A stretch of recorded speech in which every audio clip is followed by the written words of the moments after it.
Hey guys, this is an examples video on using limits to find asymptotes. So I'm only going to go through 2 examples in this video just because I think it's a little bit time consuming. And if you guys are interested in seeing more examples, you can always just leave me a comment, and if I have time, I try to make more videos. I'm trying to make this channel as useful as I can for all of you. So just a reminder with asymptotes. So horizontal asymptotes, I've got the definition here if you want to pause and just refresh your memory. But this has to do with limits at infinity, or going to as x goes to infinity, while vertical asymptotes have to do with limits that are going to a number but equal infinity. And again, you can pause the video if you need to refresh the definition.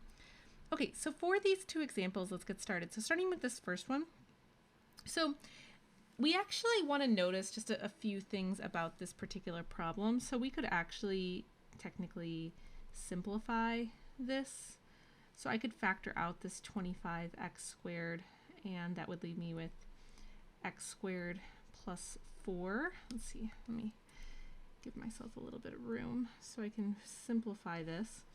All of this plus x squared, and then this is all going to be, oops, my hand got stuck on my tablet.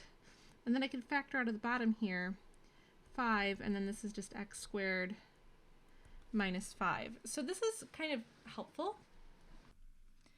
And then if I simplify this just a little bit more, so if I take the square root of 25x squared, that is 5x, and then I'm still left with this square root, x squared plus 4, can't simplify that any farther, plus x squared, all of this over 5 times x squared minus 5. So those 5's ultimately drop out.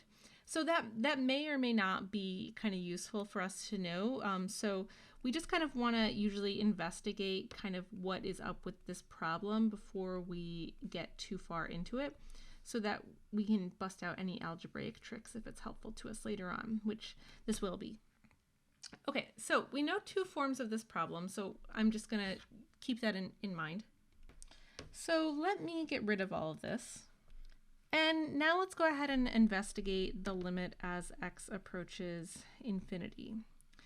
So in this particular example, what we're going to want to do is, we can see just by looking at this that we're going to want to divide everything by x squared. And I'm assuming that you're already really familiar with this trick if you're watching this video.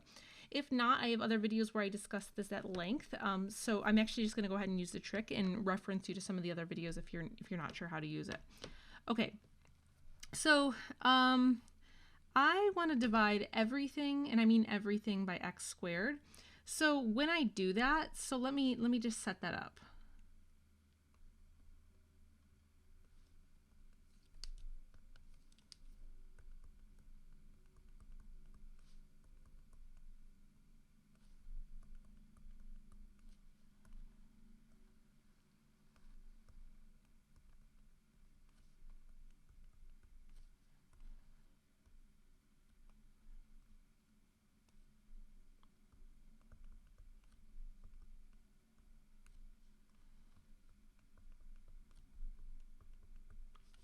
Okay, so you can see how I've set this up, and so notice when I got to the square root, I actually divided everything by the square root of x to the 4th, which is equal to x squared, but this just allows me to then force this into the square root. So this is all going to simplify like this.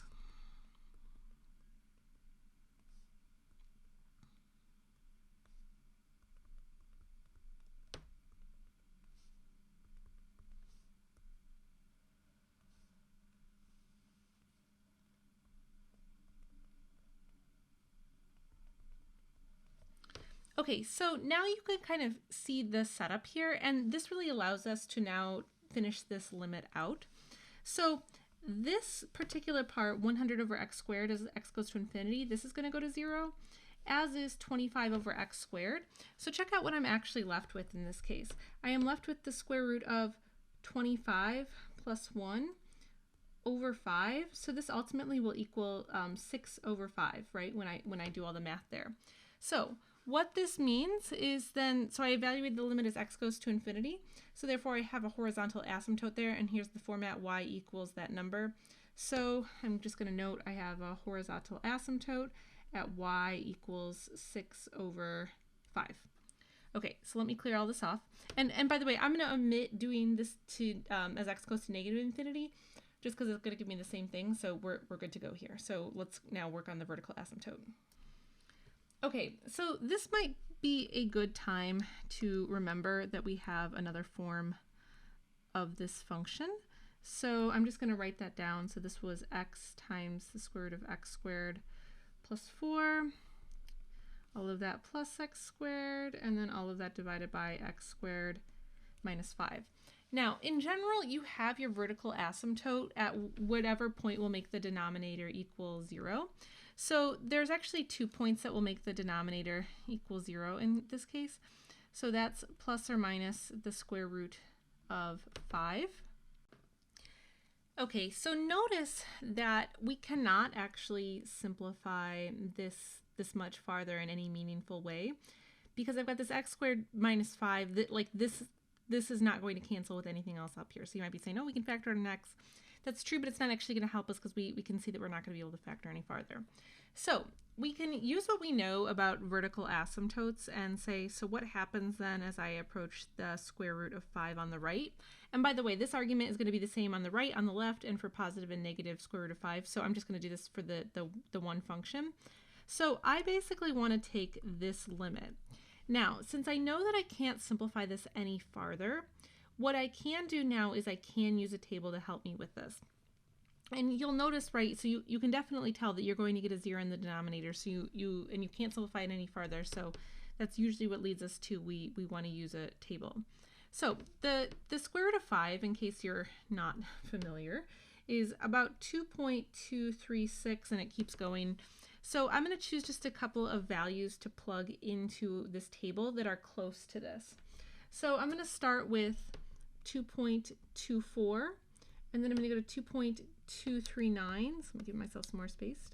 2.239, and then 2.238. So I just get progressively closer and closer to this decimal.